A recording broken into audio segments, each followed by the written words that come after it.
Good morning everyone. कल मैंने आपको सिंपल पास्ट टेंस का नेगेटिव सेंटेंस के बारे में बताया था कि कैसे ट्रांसलेट किया जाता है। अब उसी को आगे बढ़ाते हुए आज मैं सिंपल पास्ट टेंस का इंटरोगेटिव सेंटेंस के वाक्यों को कैसे ट्रांसलेट किया जाए इसके बारे में आपको मैं बता रहा हूं। तो आइए शुरू करते हैं। इंटरोगेटिव सेंटेंस का वाक्य दो तरह का होता है। उसमें से मैं आपको पहला प्रकार बता रहा हूं। यदि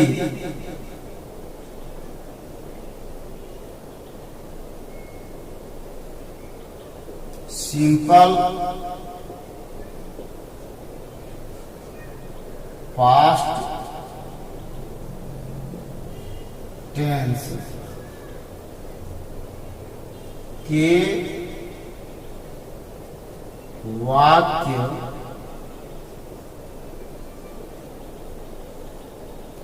का प्रारंभ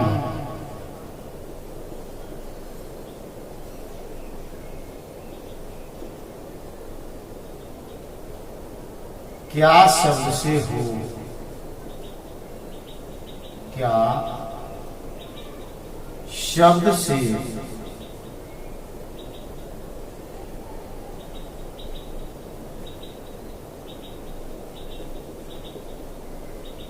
हो तो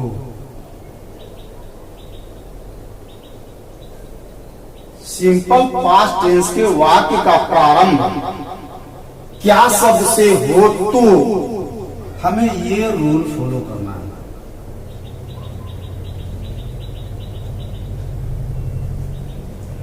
सबसे पहले डीड, फिर सब्जेक्ट, उसके बाद वर्ब का पहला फॉर्म, फिर ऑब्जेक्ट या अदर। पहला स्थान आएगा डीड का, दूसरा स्थान आएगा सब्जेक्ट का, तीसरा स्थान आएगा वर्ब का और चौथा स्थान आएगा ऑब्जेक्ट या अदर। जब सिंपल पास्ट टेंस के वाक्य का प्रारंभ इस क्या शब्द से होता, हमें इस क्रम को इधर उधर नहीं करना है। एक नंबर में डीड ही लिखना है, दो नंबर में सब्जेक्ट देना है, तीन नंबर में वर्ब देना है और चौथे नंबर में आपको अदर वर्ड देना है। जैसे आप ले लीजिए, क्या मैं पढ़ता था। सबसे पहले तो वाक्य को पहचानिए, था। शुरुआत क्या शब्द से हुआ है, इस रूल को फॉलो करना है। रूल कहता है सबसे पहले डिड, फिर सब्जेक्ट, फिर वर्ब, पढ़ता था, रीड, डिड आई रीड। फिर देखिए, क्या आप घर जाते थे। देख लीजिए, थे वाक्य की पहचान, सिंपल पास्ट। वाक्य का प्रारंभ क्या शब्द से, पहले आपको देना है डीड, फिर सब्जेक्ट यू, फिर वर्ब गो, फिर अदर वर्ड टू हाउस। तीसरा वाक्य लिखिए, राम, इसके पहले आपको लगना है क्या। क्या राम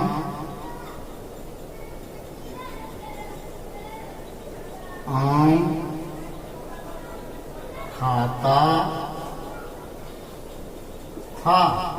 था सिंपल पास्ट। वाक्य का प्रारंभ क्या शब्द से, इस रूल के अनुसार डीड सबसे पहले, फिर सब्जेक्ट राम, फिर वर्ब का पहला फॉर्म खाना ईट, अ मैंगो आम।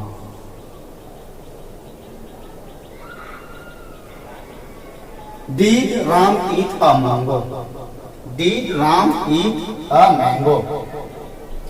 अगला लेते हैं, क्या गाय चढ़ती थी।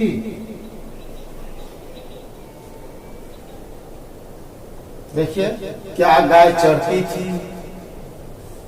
थी सिंपल पास्ट। क्या शब्द से प्रारंभ हुआ है, इस रूल से चलेंगे। सबसे पहले बता दीजिए डीड, फिर सब्जेक्ट द काउ, फिर चढ़ना ग्रेज,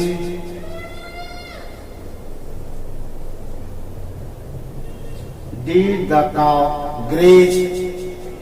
इस तरह से आप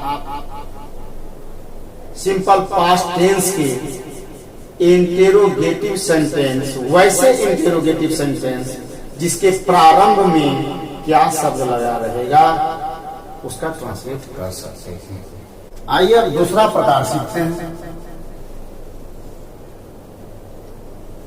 यदि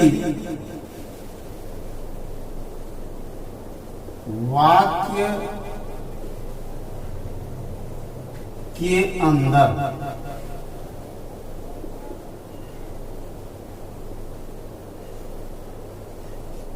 क्या, क्यों, कैसे, कब, कहां आदि प्रश्नवाचक शब्द लगा रहे हैं,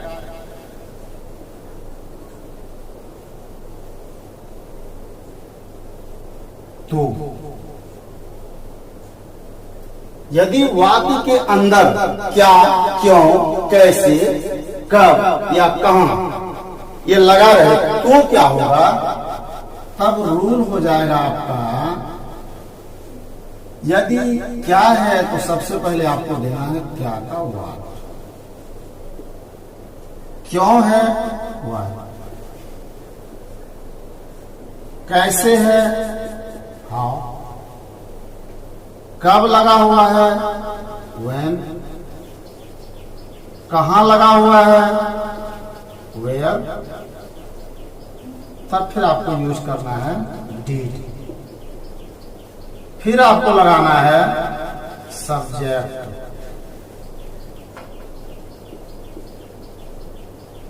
फिर आपको यूज करना है वर्ब के पहले फॉर्म का,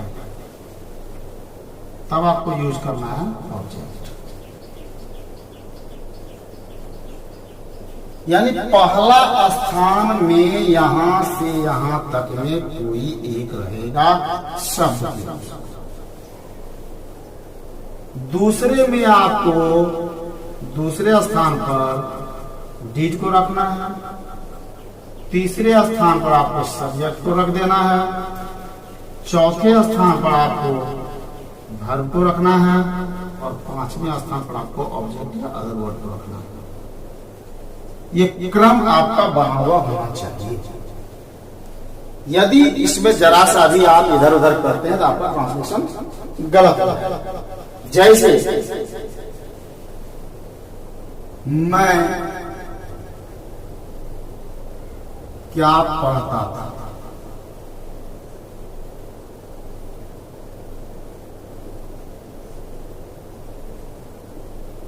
यहां पर विचार कीजिए, ये क्या शब्द वाक्य के अंदर है, और इसके पहले वाले रूल में जब मैंने बताया था कि ये क्या था आपका वाक्य के प्रारंभ। यहां लिखा हुआ है वाक्य के अंदर प्रश्नवाचक शब्द रहे, तो सबसे पहले इसका यूज करते हैं हम वाक्य।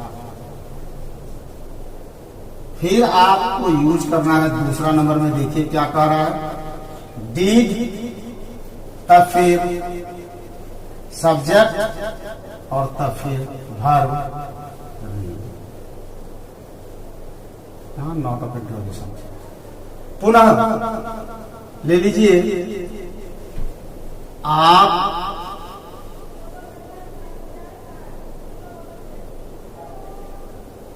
कहां जाते थे।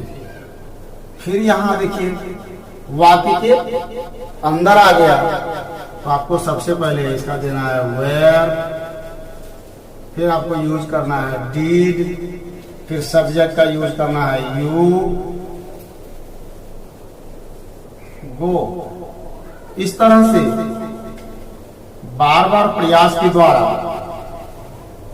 आपका कोई भी वाक्य का यदि ट्रांसलेट करना चाहें इंग्लिश में, तो वो आप आसानी से कर सकते हैं, लेकिन शर्त है कि आपको परिश्रम करना पड़ेगा। बिना परिश्रम के कुछ भी नहीं होता है। सिर्फ वीडियो देख लेने से कुछ भी नहीं होगा, आपको खुद से परिश्रम करना पड़ेगा। और जब आप परिश्रम करेंगे, मैं आपके लिए जो भी कुछ दे रहा हूं वो कामयाब होगा, और हमें भी खुशी मिलेगी कि मैंने जो परिश्रम किया वो परिश्रम सफल हुआ। धन्यवाद।